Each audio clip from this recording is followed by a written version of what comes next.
Assalamualaikum warahmatullahi wabarakatuh. Waalaikumsalam warahmatullahi wabarakatuh. Bismillahi walhamdulillah. Wassalatu wassalamu ala sayyidina Rasulillah wa ala alihi wa sahbihi wa man tabi'ahu wa walah.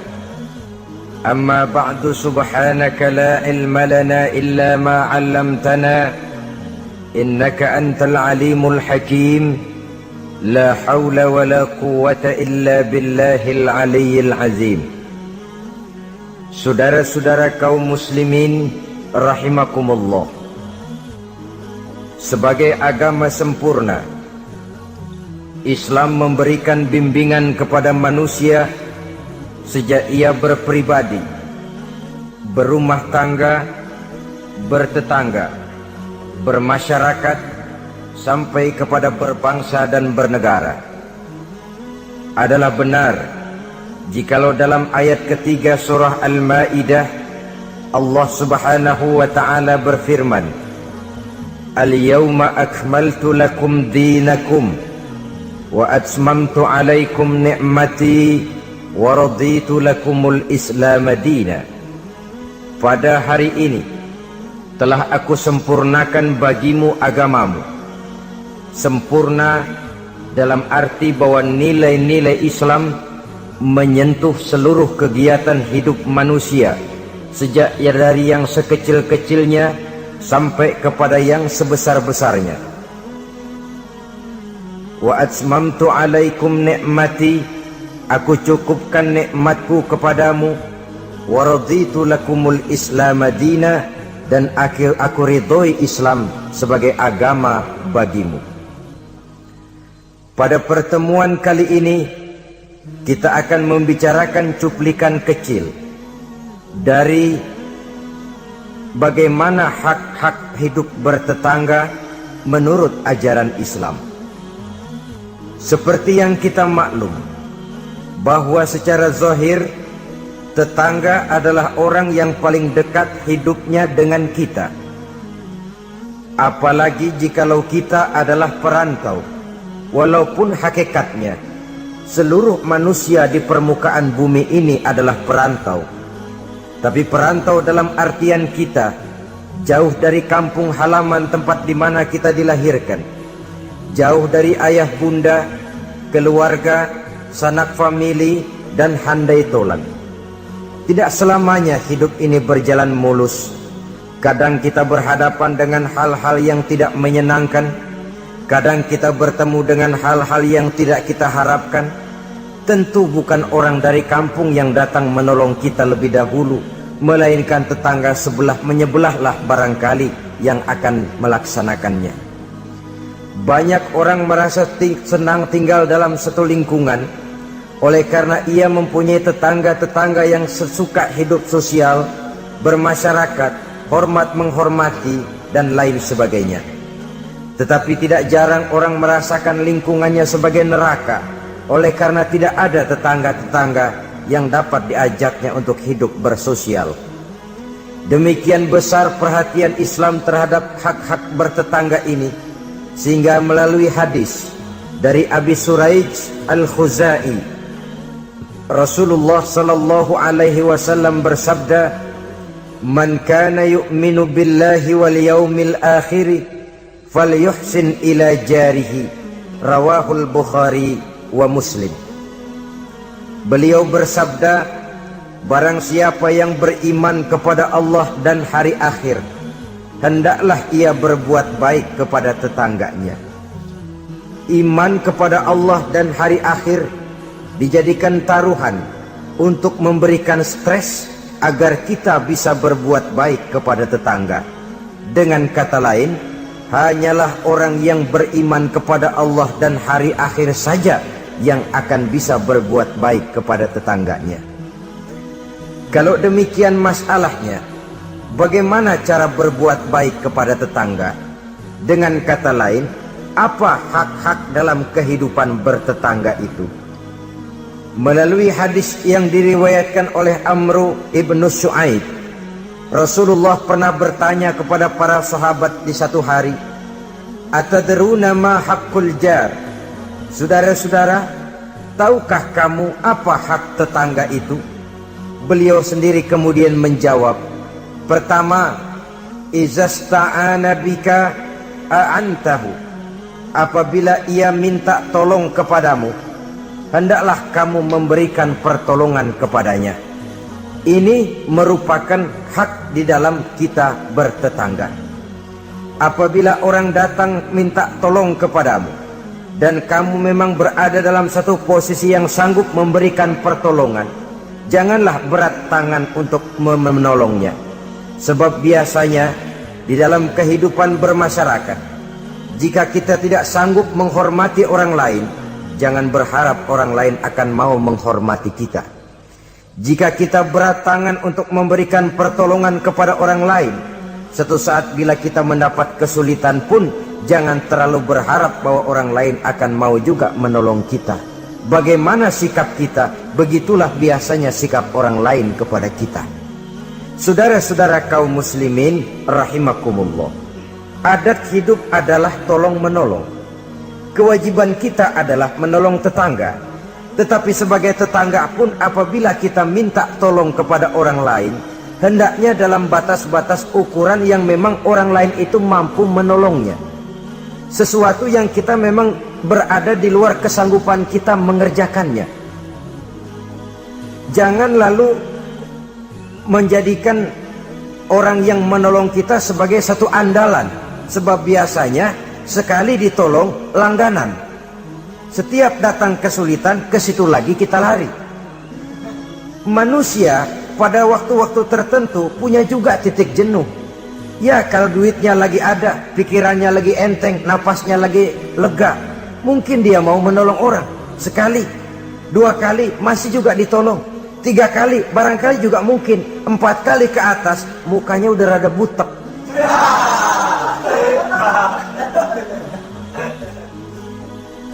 Saudara-saudara, oleh karenanya, walaupun adat hidup adalah memang tolong menolong, tolong menolong itu artinya kan take and give, saling memberi, saling menerima. Ada saatnya kita memberi, ada saatnya juga kita menerima. Tapi yang diajarkan oleh agama memang yadul ulia khairun min yadis sufla, seperti kata Nabi. Tangan di atas lebih baik daripada tangan di bawah. Artinya yang menolong posisinya lebih baik daripada orang yang meminta pertolongan.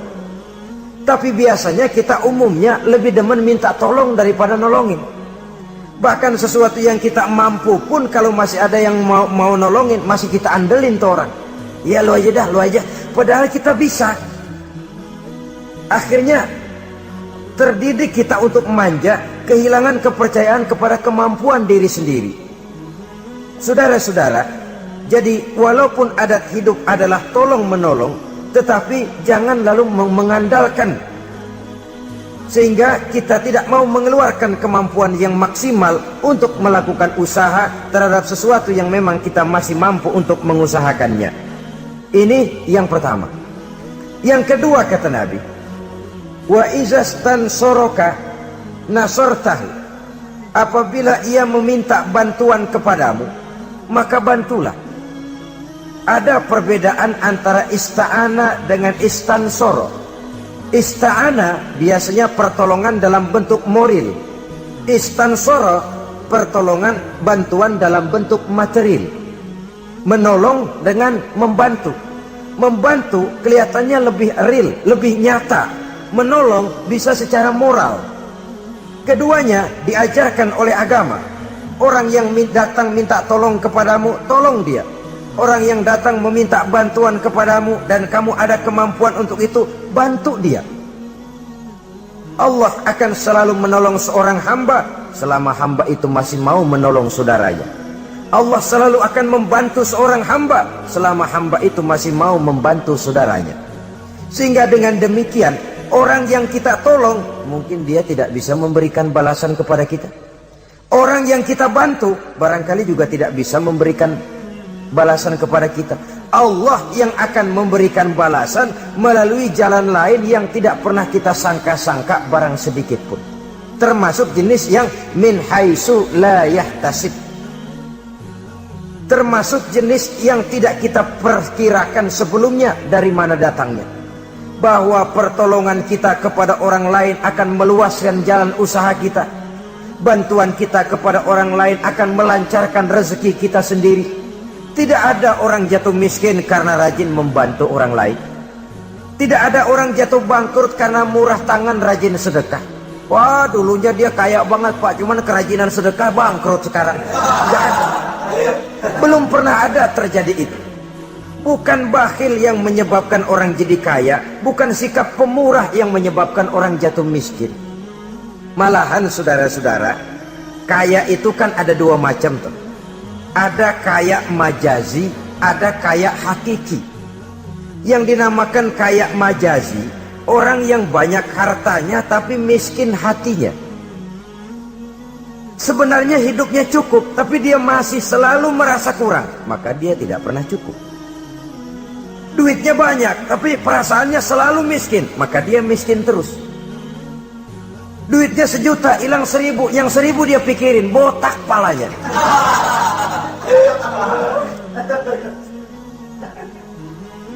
Harta dia cukup, hati dia miskin. Itu yang disebut kaya majazi.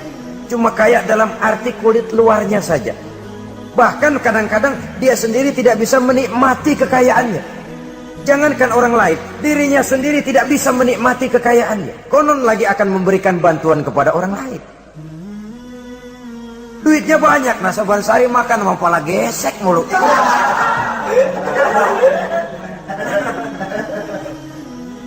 Jangankan orang lain, dia sendiri tidak bisa menikmati kekayaannya. Hawanya udah mau tekor aja udah. Saudara-saudara, lah yang dinamakan kaya hakiki, orang yang kaya hatinya, ini sumber kekayaan. Kalau dalam suasana keadaan hidup yang sekarang ini kita sudah merasa kaya, alhamdulillah, inilah yang diberikan Allah kepada kita. Miskin saya? Enggak, di bawah saya masih banyak orang yang lebih miskin lagi.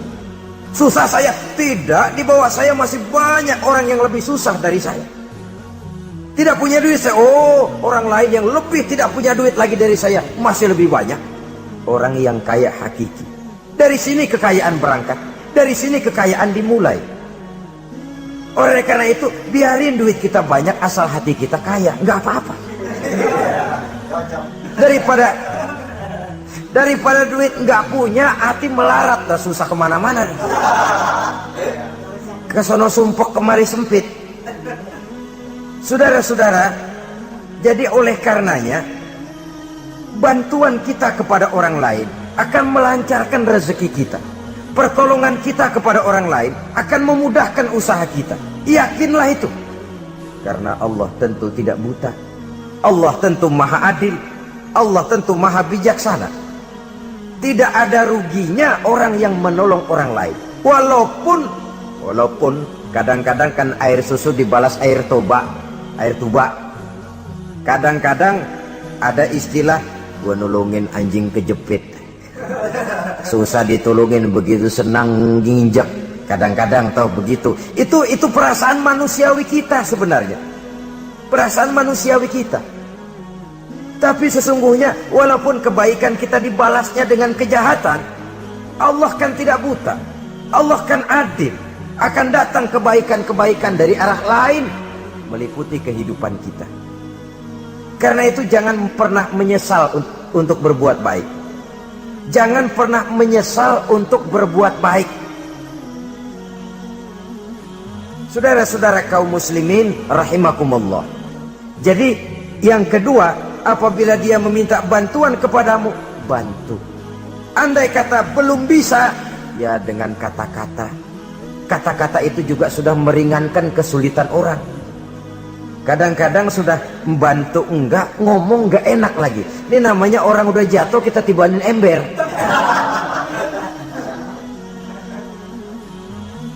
Orang sudah datang minta bantuan kesulitan. Sudah gitu udah enggak kita kasih. Ngomong kita pahit bener. Potongan lu mau minjem duit apa ada harapan ganti. Umpamanya saudara-saudara, Taruh kata tidak bisa kita membantu secara real, bantulah dengan kata-kata. Syukur kalau dengan doa. Saat ini barangkali saya belum bisa bantu, mudah-mudahan dari tetangga lain barangkali bisa bantu, karena saya sendiri dalam posisi yang sedang agak sulit umpamanya. Bantulah dengan kata-kata, dengan doa, setidaknya dengan harapan. Sehingga orang pulang walaupun tidak mendapatkan apa yang tidak dia ingin, apa yang dia inginkan tidak didapatkan, tapi setidaknya hatinya tidak terlalu sakit. Dua, yang ketiga, wa inistaqradoka aqradtahu, apabila dia meminjam kepadamu, pinjami dia. Apabila dia meminjam sesuatu kepadamu, pinjami dia. Meminjam, istilah hidup kan ada, memang kita tutup lubang gali lubang. Gak selamanya orang selalu ada.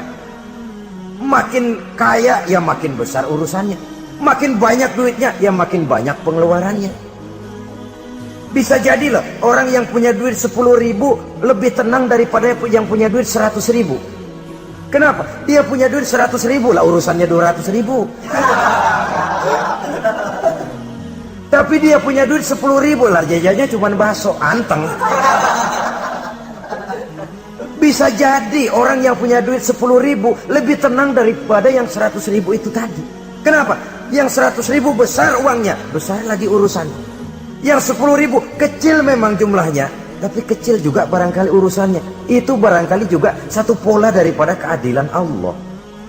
Oleh karenanya saudara-saudara, hidup itu tutup lubang gali lubang. Gak selamanya kita ada, gak selamanya juga kita gak ada.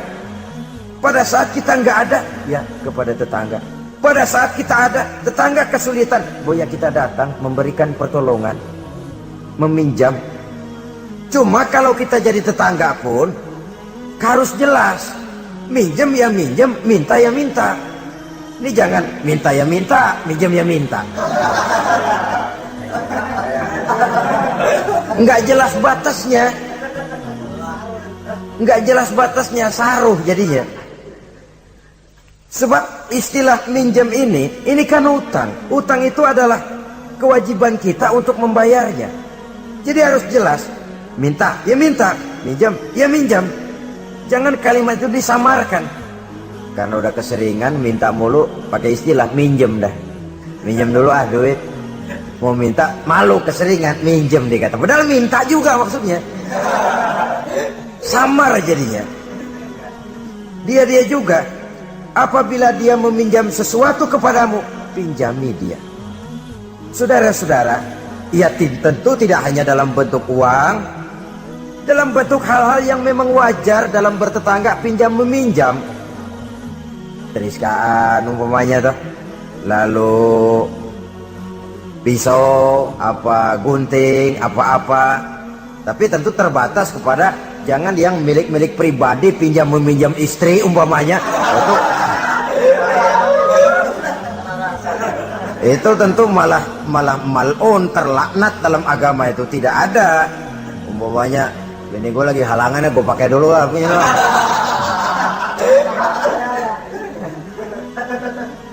Apabila dia meminjam sesuatu kepadamu yang kamu ada, punya, pinjami dia. Sebab satu saat pun pasti akan terjadi di mana kita juga bisa minjam kepada orang lain. Dengan demikian akan terjadi saling pengertian. Sebaliknya kalau kita ada, syarat banget keluarnya. Orang minjem, kita ada, orang tahu kita punya, nggak kita kasih. Ntar giliran kita perlu minjem, dia kan gitu juga, bayar utang. Jangan, kalau dia jangan dah, puyuh bebuntut jangan dipinjemin. Nah, dia begitu juga sama kita, kan begitu hidup itu.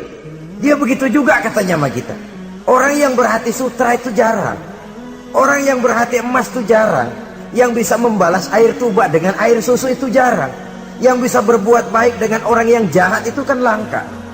Kita kan sistemnya masih draw. Udah begitu ya, gue begitu. Seri kita maunya. Dan memang agama mengajarkan wa jazaa'u sayyi'atin misluha, tapi faman afa wa aslaha fa ajruhu 'ala Allah. balasan terhadap suatu kejahatan, kejahatan yang seimbang. Tapi kalau kamu berbuat baik dan mau memberi maaf, itu yang lebih baik dan itu yang akan dapat pahala. Jadi kalau orang pelit sama kita, kita pelit lagi, ya seri mang. Seri, artinya nilai diri kita tidak lebih baik daripada dia itu. Tapi kalau kita bisa baik sama tetangga yang pelit, pertama nilai kita lebih baik daripada dia. Yang kedua dia bingung diri dah. Dia bingung diri. Ini orang gue pelit banget sama dia gue baik banget sama gue. Dia bingung diri, saudara-saudara. Kalau emang nggak bingung malu, badak.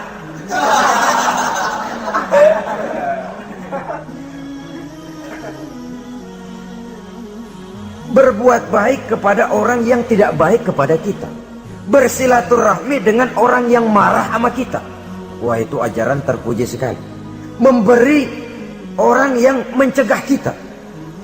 Bersilaturahmi dengan orang yang memutuskan hubungan dengan kita. Kita sih tahu dia marah banget sama kita, cuman kita pura-pura nggak tahu aja. Kita anggap dia nggak marah sama kita. Ketemu tetap assalamualaikum, mau kemana? Perkara dia mau nyaut apa enggak itu bukan soal, tapi kita sudah menunjukkan nilai bahwa kita lebih baik dari dia. Aku nanya kok sama kau, aku lebih baik dari kau. Tapi itu jangan lalu timbul. Jangan lalu timbul perasaan tuh kan, gua kan, tuh ya.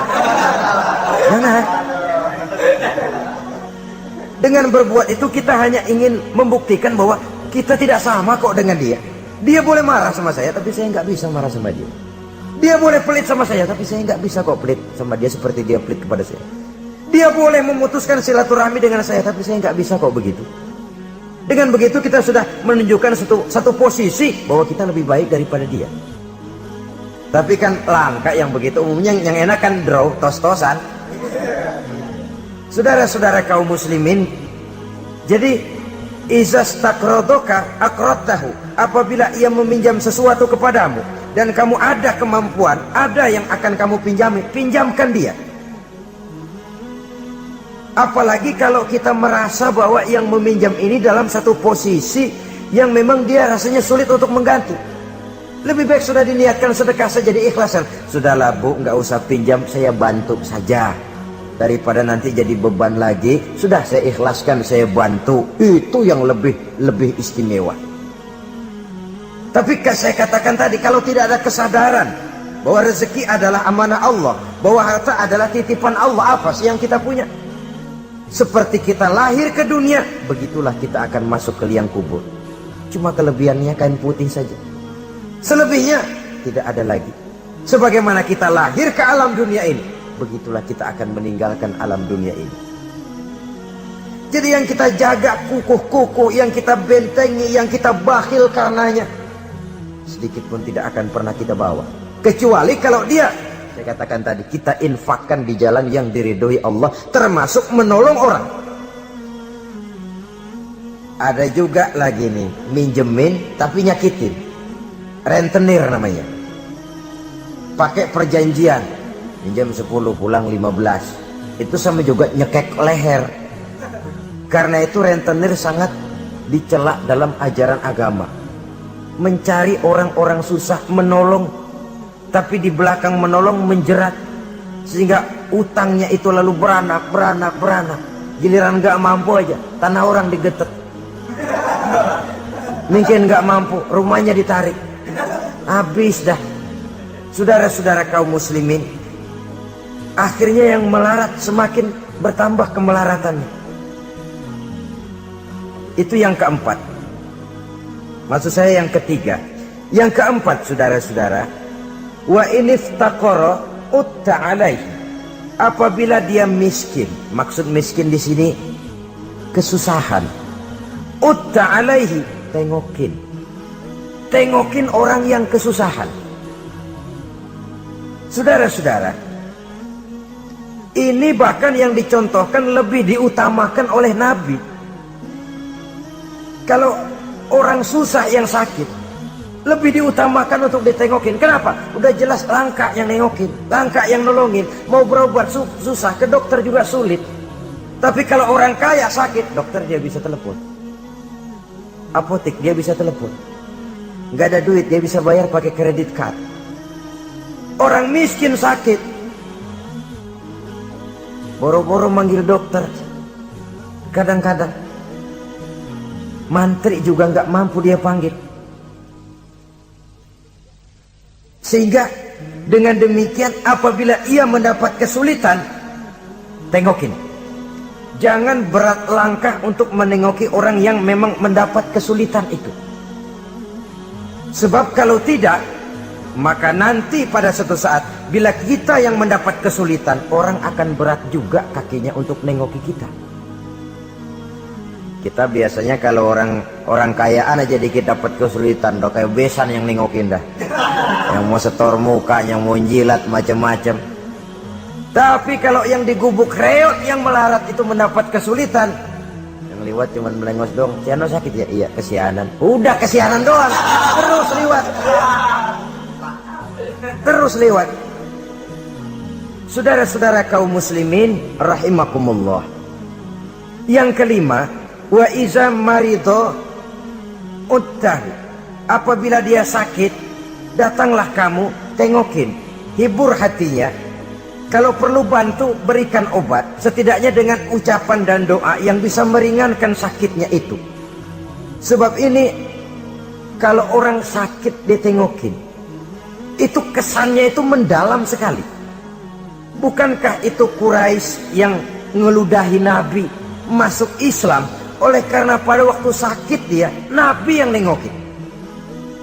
Tiap Nabi lewat ke masjid diludahin. Begitu itu orang sakit, Nabi pertama yang nengokin. Apa yang terkesan? Ya Muhammad, bukan main akhlakmu. Tiap hari kamu lewat saya ludahin.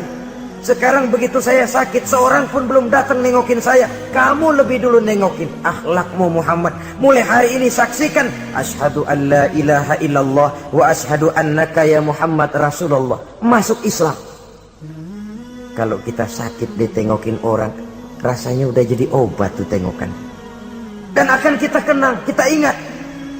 Iya dulu waktu saya sakit, dia datang. Dalam kondisi dimana kita prihatin, pertolongan orang biasanya, kebaikan orang sangat tidak mudah kita lupakan. Dan ini akan berakibat kita merasa berhutang budi. Dan kata orang, hutang emas bisa dibayar, hutang budi dibawa mati. Saudara-saudara kaum muslimin, jadi oleh karenanya apabila dia sakit, tengoki, jenguki. Kalau perlu, berikan bantuan sesuai dengan kemampuan yang ada pada diri kita. Yang keenam, saudara, yang merupakan hak bertetangga, wa iza mata tabi'ta janazatahu. Apabila ia meninggal dunia, iringi jenazahnya sampai ke liang kuburnya. Dan ini sudah kita bicarakan pada pertemuan tentang hak-hak muslim beberapa waktu yang lalu. Yang ketujuh, hak bertetangga, wa in asobahu khairun hanna'tahu. Apabila ia mendapat kebaikan, hendaknya engkau ikut bersukacita. Senang kalau tetangga lagi senang. Merasa suka kalau tetangga dapat nikmat. Alhamdulillah ya, tetangga kita udah bisa beli TV berwarna. Mudah-mudahan kita bisa numpang nonton. Alhamdulillah. Jangan lantas sakit hati. Gile udah beli TV berwarna, merah tuyul berapa biji nih?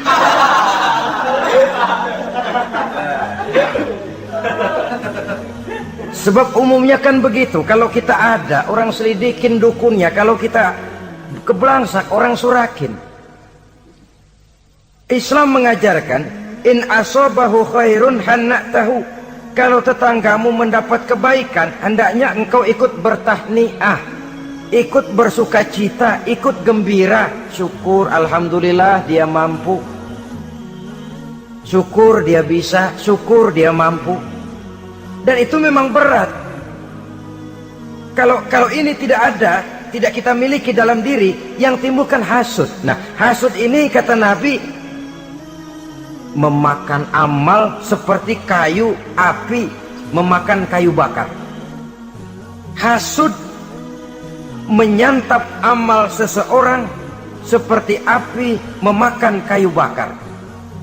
Kita sangka sembahyang kita udah cakep bener, tapi punya sifat hasud, maka nilai sholat kita itu bisa dimakan oleh sifat hasud tadi. Kita sangka puasa kita udah cakep banget, tapi hati berbulu, hasud. Kalau orang Betawi bilang berak, nggak ada demen-demennya sama orang. Ada orang dapat nikmat, timbul hasudnya. Hasud itu akan menggeragoti amal seseorang, kata Nabi, seperti api memakan kayu bakar. Api kalau makan kayu bakar kan cepat sekali, kretek habis. Begitu cepatnya hasud memakan amal seseorang. Jadi kita yang sudah rajin sholat, kita yang sudah tekun puasa, kita yang sudah rajin baca Quran, tahajud di waktu malam, jangan dulu lalai, jangan dulu sombong. Siapa tahu hati ini masih bersarang penyakit hasud. Tidak senang melihat orang lain dapat nikmat. Sempit hati kita melihat orang lain bahagia.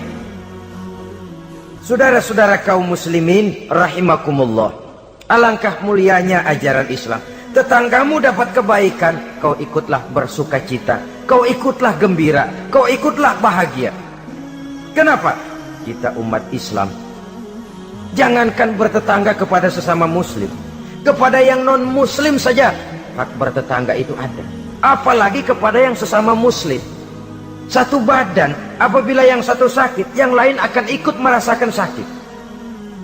Sering dicontohkan, badan kita, saudara jalan tengah malam, asik jalan, jempol kesandung akar nangka, beletak. Kontan begitu ibu jari tersandung, darah keluar, mulut bilang aduh, pala ikut pusing, mata nangis. Nggak usah pakai nunggu undangan. Nggak ada ibu jari tersandung, mulut bilang sama mata, nangis lu, mata sakit nih.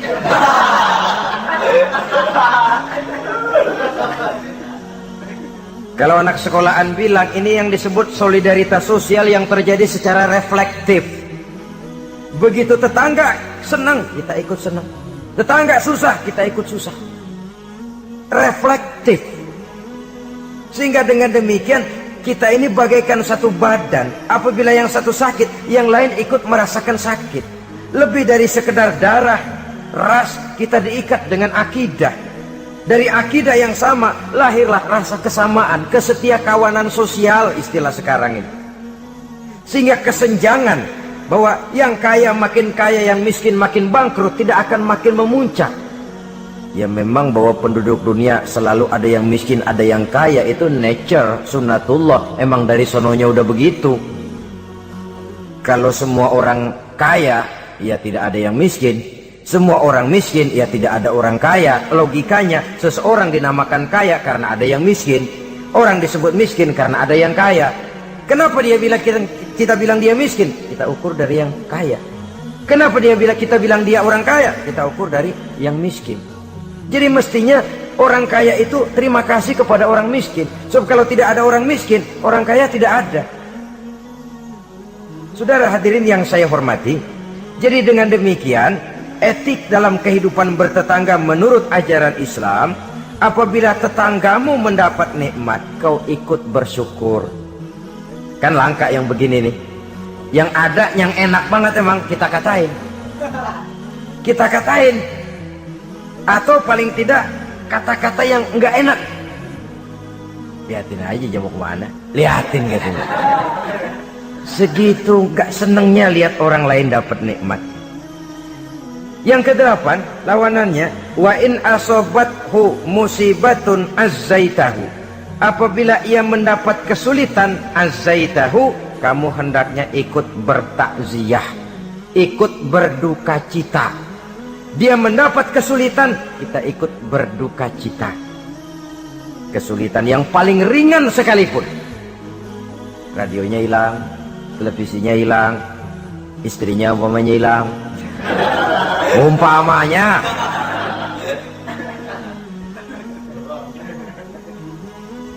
Kesulitan yang menimpa dia kita rasakan juga.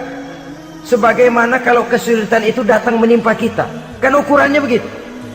Kalau saya kena begitu enak enggak ya? Enggak enak. Dia juga begitu, maka saya harus ikut seperasaan dengan dia.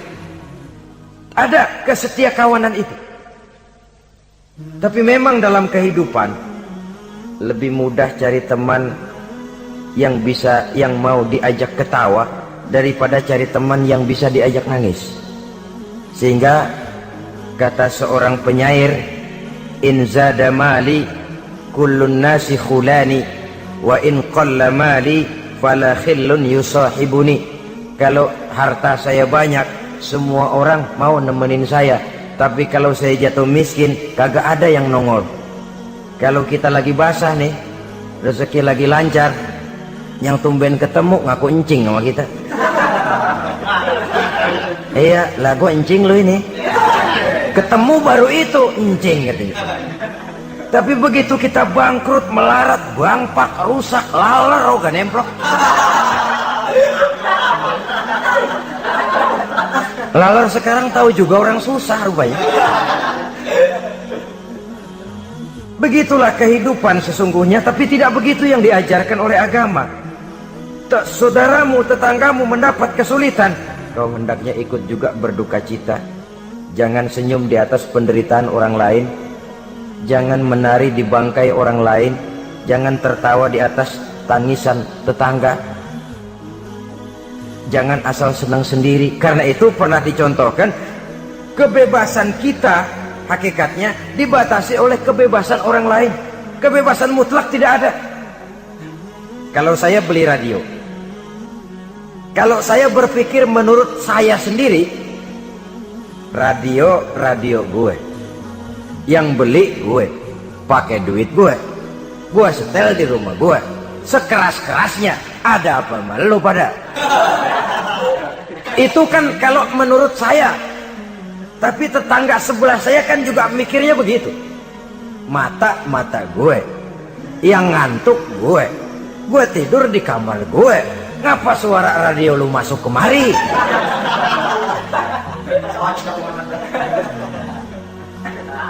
Jadi pada saat itu kalau demikian, kebebasan saya nyetel radio dibatasi oleh kebebasan tetangga saya yang mau tidur. Ini yang disebut hurriyatul mar'i mahdudatun bi hurriyati ghairihi. Kebebasan seseorang dibatasi oleh kebebasan orang lainnya. Kebebasan dalam arti mutlak tidak ada hakikatnya. Betapapun saya senang wayang golek, senang bukan main. Tapi kalau sudah jam 3, tetangga saya sebelah mau tidur dengan aman tanpa perlu harus diganggu. Kalau begitu, cukuplah saya dengar saja karena saya senang. Tetangga saya belum tentu senang juga dengan wayang golek. Jangan cuma memperturutkan kesenangan. Oh, pokoknya emang saya hobi banget wayang golek, masa bodoh jam 3 kayak setel habis dah, masih ayo nama gening udah.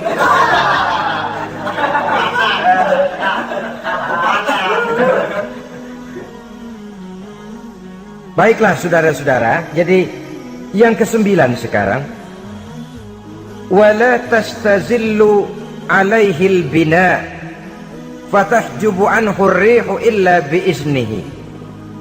Jangan meninggikan, jangan melebihkan bangunan sehingga menutup jalan angin kecuali dengan izinnya. Nah, ini yang sering terjadi. Kadang-kadang, lah tanah gua, emang apa gua bangun diri di atas tanah gua. Kadang-kadang pas-pasan bangun tembok di tembok orang. Kadang-kadang tembok orang aja pakai dapur. Ya kalau dengan izin sih nggak jadi soal. Boya dikasih jarak begitu. Kadang-kadang ngambil pas sehingga jatuhnya air genteng kita ke tanah orang lain. Itu pun kalau tidak dengan izin orang yang bersangkutan, itu sudah mengganggu hak bertetangga. Saudara-saudara, begitu etisnya Islam melindungi hak-hak orang lain, sehingga jalan angin saja kalau orang lain jadi sumpek, itu sudah mengganggu etika bertetangga. Walaupun batas tanahnya memang itu, tapi boleh dikasih jarak setengah meter, apa 1 meter untuk lintas angin supaya ada sirkulasi udara dan lain sebagainya. Sehingga dengan demikian akan timbul saling pengertian. Dan kalau sudah ada saling timbul pengertian, maka kenikmatan bertetangga itu ada. Nah, lebih celaka lagi kalau nanti jor-jorannya jor-joran bangun-bangunan. Lu bangun 2 tingkat, gua 3 ntar. Yang sebelahnya 4, yang sebelahnya 6.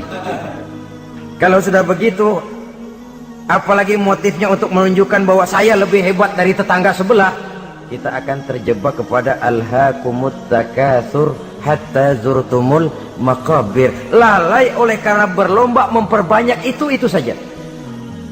Kebanggaan materi, kebanggaan terhadap sesuatu yang kalau kita kembali menghadap Allah tidak akan pernah kita bawa. Itu yang kita agulkan.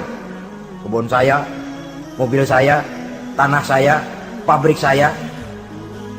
Tidakkah juga dia bertanya, kalau saya mati, apa yang akan saya bawa? Pabrik itu, kebun itu, peternakan itu akan ikutkah bersama saya ke liang lahat? Kebanggaan material, karena itu sering melahirkan status sosial, dikejar-kejar orang. Tapi kebanggaan moral, yaitu bekal yang cukup di saat kembali kita menghadap Allah, memang tidak kelihatan, jadi dia tidak bisa jadi status simbol yang melahirkan kebanggaan. Yang ke-10, wala tu'zihi, jangan menyakiti tetangga, baik dengan ucapan ataupun juga dengan perbuatan.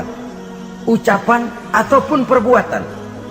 Wa idza ishtaraita fakihatan fa'ahdilahu, apabila kamu membeli buah-buahan, bagi tuh tetangga, bagi tetangga.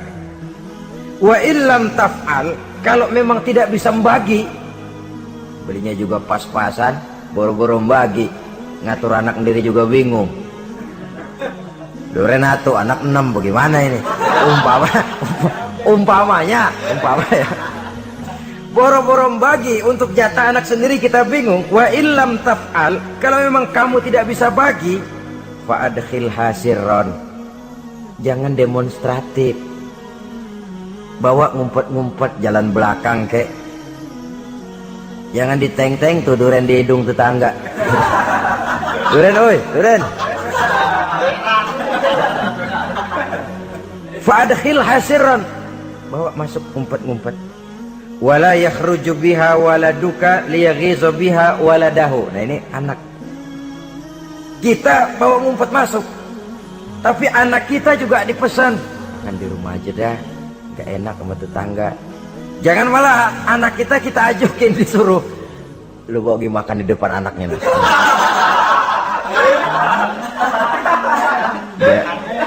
Biar dia celam-celam gitu. Karena itu tentu akan menyakiti perasaannya. Apalagi kalau dia lihat, ya tetangga kita sih mungkin nggak minta, tapi etisnya kan begitu, etisnya. Kok kayak hidup sendirian sih, bawa rambutan sekarung, sebelah kayak kebagian dikit, enggak, apa dimakan semua sekarung? Orang berpikir begitu. Dia mungkin nggak, jangankan minta, berharap pun enggak, tapi etisnya bertetangga itu. Kalau kau membeli buah-buahan, bagi tetanggamu, hadiahkan tetanggamu. Andai kata tidak bisa dilakukan itu, jangan demonstratif. Saudara-saudara, bukankah ini pada hakikatnya menjaga perasaan? Karena bertetangga itu peka sekali. Apalagi bagi kita yang tinggal di perkampungan dengan perumahan yang rapat, atau di komplek-komplek di mana persaingan kelihatannya dalam satu level itu begitu menyolok. Kadang-kadang status suaminya, pegawainya sama, golongannya sama, tapi sebelah punya kulkas, sebelah enggak, murug. Sebelah TV-nya berwarna, sebelah hitam putih, meriang. Sebelah beli motor, sebelah enggak, bengek.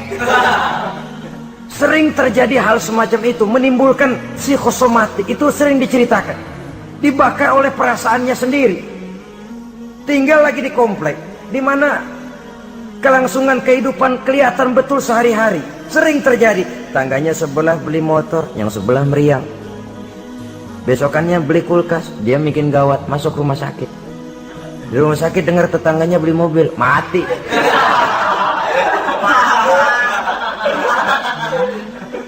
Disiksa oleh perasaannya sendiri, sehingga persaingan itu lalu nanti tidak sehat. Kalau dia nggak bisa, orang dia hasudin. Kalau hasud masih nggak mempan, orang lain dia bakar supaya hasud juga. Nah ini nih celakanya. Sudah dia nggak senang sama seseorang, orang lain dibakar juga untuk tidak senang kepada orang itu. Ini yang marahan pakai ngebon, marahan pakai ngundang, marahan yuk masih ano. Orang lain sudahlah dia sendiri nggak seneng, orang lain diajak juga, dipengaruhi lagi supaya nggak seneng sama orang itu. Nih dajalnya betulin. Mestinya bahkan etisnya, kalau kita nggak seneng kepada orang, cukup kita. Orang lain malah, oh dia baik kok, baik. Tapi kok kamu, ya saya cuma kebetulan, dia baik kok, silahkan aja. Mestinya malah begitu. Ini yang terbalik tidak. Kita kalau sudah nggak seneng sama orang, ngerambat. Jangan deketin dia. Ajak lagi sana, gosok lagi, gosok. Habis orang digosokin, supaya nggak seneng juga sama kita. Lah yang digosok kayak batu cincin lagi, mau aja. Batu cincin apa tikus budek tuh, nggak ngerti apa-apa, nggak ngerti urusan junturungan, hayo aja. Saudara-saudara kaum muslimin, begitu perhatian Islam di dalam menjaga perasaan bertetangga. Sampai dalam hal-hal yang kayak begini, jangan melukai perasaan orang. Ini kan kelihatannya sepele, soal kita beli lah, yang beli buah saya, pakai duit saya. Iya, itu perasaan kita. Orang lain tetangga juga belum tentu minta kok, belum tentu juga kepengen. Tapi dari segi etisnya bertetangga, bahwa kita menghormati dia, ada perasaan itu. Yang ke-11, wala tu'zihi bikitari kidrika. Jangan juga kamu menyakiti dia, tetanggamu, dengan bau masakanmu. Bau masakan. Ini yang dimaksud tentu tetangga sebelah kelaparan. Kita udah nggak membantuin ngirimin makanan, baunya doang kita kirimin. Tinggal dia celam-celam, beleweran, tulir. Saudara-saudara, ini juga termasuk demonstratif. Nabi mengajarkan, iza tobahta marokatan fa'aksir ma'aha wa ta'ahad jironaka. Apabila kamu bikin sayur, banyakin kuahnya, bagiin tetanggamu. Tapi jangan ditafsirkan mentah ini hadis.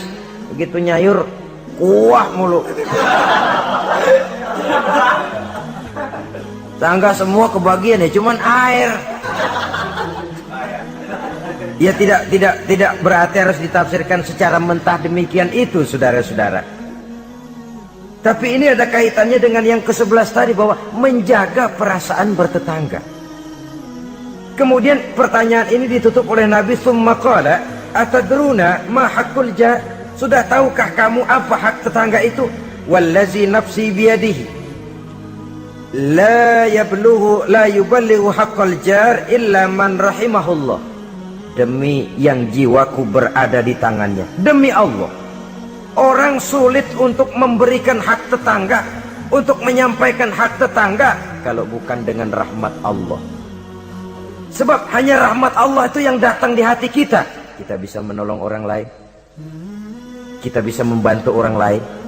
Kalau tidak ada rahmat Allah di hati sini, sulit loh, berat nolong orang itu. Kalau tidak ada rahmat Allah di sini, orang lain dapat kesenangan, kita ikut gembira, itu sulit. Kalau tidak ada rahmat Allah di sini, orang lain dapat musibah, kita merasa juga dapat musibah, sulit.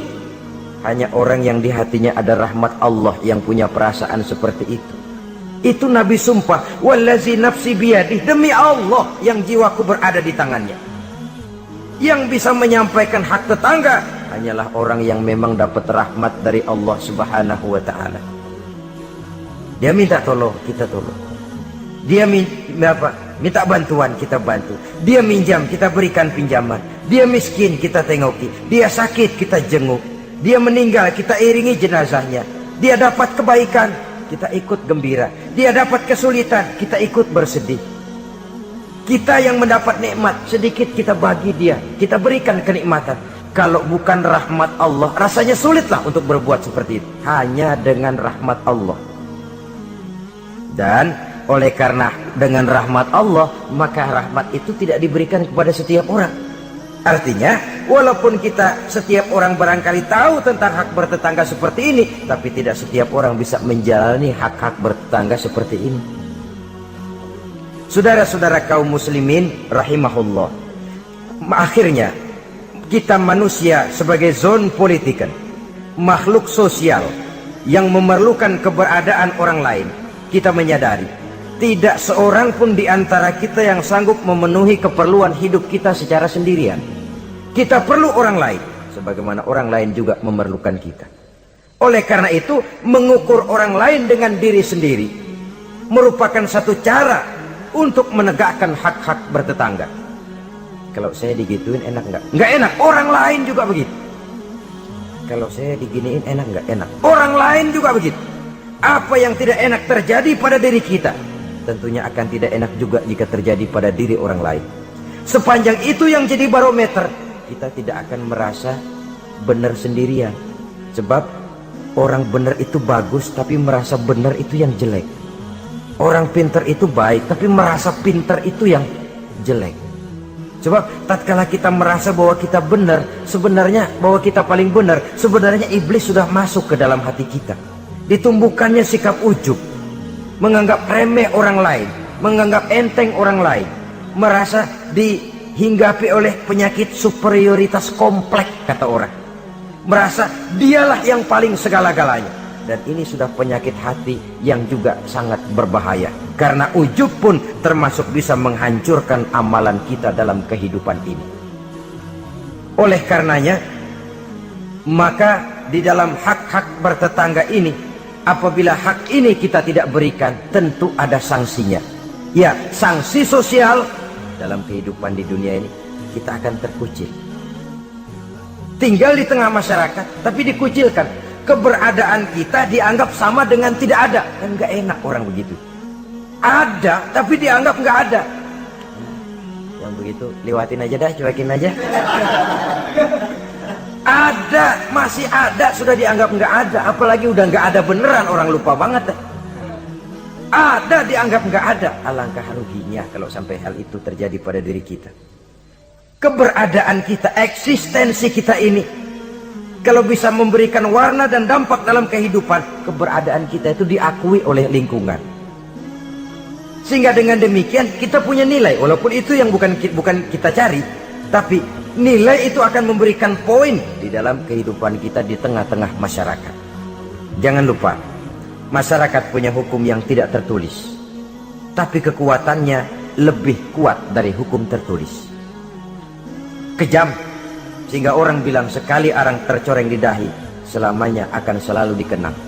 Karena itu, pandai-pandailah kita hidup bermasyarakat, pandai-pandailah kita hidup bertetangga, karena memang Allah Subhanahu wa ta'ala menjelaskan, ya ayuhan nas, inna khalaqnakum min zakari wa unsa, wa ja'alnakum syu'uba wa qabaila lita'arafu, inna akramakum indallahi atqakum.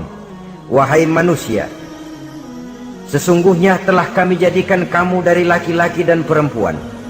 Kami jadikan kamu bersuku-suku dan berbangsa-bangsa, tidak untuk berpecah belah, tidak untuk saling silang, tidak untuk bersengketa, tidak untuk memusuhi dan menumpahkan darah, saling menghina, meremehkan dan mengentengkan orang lain. Tujuan kamu diciptakan dari laki-laki dan perempuan, bersuku-suku dan berbangsa-bangsa, tidak lain lita'arafu, agar kamu saling mengenal satu sama lain. Saling mengenal, bukan saling tidak mengenal. Jangan sampai terjadi tidak mau saling mengenal. Quran memberikan peringatan, tujuan penciptaan laki-laki perempuan, bersuku-suku dan berbangsa-bangsa, tidak lain adalah agar kita satu dengan yang lain saling mengenal. Inna akramakum indallahi atqakum. Yang paling mulia bukan yang rumahnya paling bagus, yang paling mulia bukan yang kendaraannya paling hebat, yang paling mulia bukan yang hartanya paling banyak.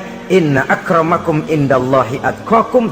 Yang paling mulia di antara kamu dalam pandangan Allah adalah orang yang paling bertakwa kepadanya. Ke arah itu kita berjalan, dan ke arah itu kita membina kehidupan bertetangga, menjadi tetangga yang bertakwa kepada Allah Subhanahu wa ta'ala. Semoga Allah memberikan rahmatnya kepada kita bersama, sehingga di hati ini ada kesadaran untuk memperhatikan tentang hak-hak bertetangga ini. Terima kasih atas perhatian saudara. Mohon maaf atas segala kekurangan. Usikum wa nafsi bitaqwallah. Wassalamualaikum warahmatullahi wabarakatuh.